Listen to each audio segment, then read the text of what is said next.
Whilst no one was killed during the protests on October 9, thank God, the events at the Sydney Opera House were akin to a Port Arthur moment in terms of their social and national significance. In my judgment, Prime Minister Albanese has not risen to that moment as John Howard did. But one thing that Mr Dutton has made a mistake about, and I think it is a mistake, Peter, is conflating it with Port Arthur. They're two separate issues. Port Arthur was a shocking, murderous, evil act in Australia. The point that I made was that John Howard stood up for our country at a time when we needed moral clarity. He did that and he changed the course of history with the gun laws.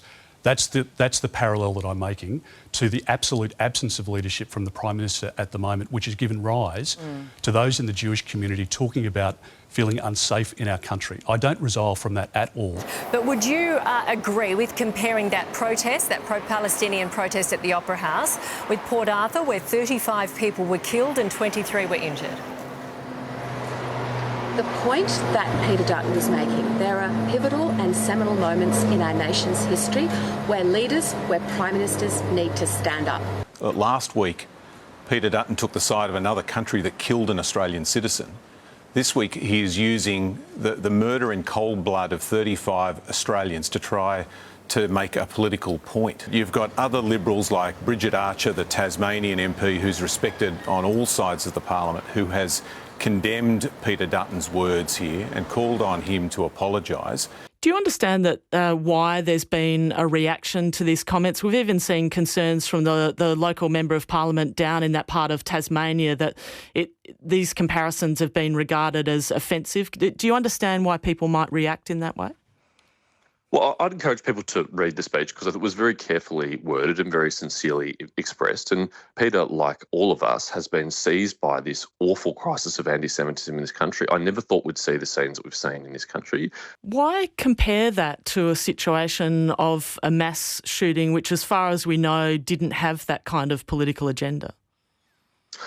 Well, I wouldn't want to comment on the agenda of the attacks there, but what I would say is that Prime Minister Howard at the time rallied the country. He understood the significance of the moment. It was a clarion call that we've got to stand up against the rising tide of anti-Semitism in the country, which is something the Prime Minister has failed to do. But did he go too far with that comparison?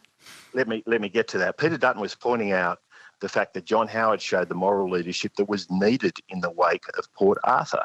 But Anthony Albanese has been weak. He has wavered in our support for the Jewish community here in the wake of the 7th of October. Peter Dutton's reference to Port Arthur, I think people will draw their own conclusions there. I think that sometimes what Peter Dutton does in his comments is to think about how hard you could possibly go and how angry you could possibly be, and then go one step further. I think when it comes to the Middle East, these are complex issues. They do not need people talking up the heat, they need people turning it down.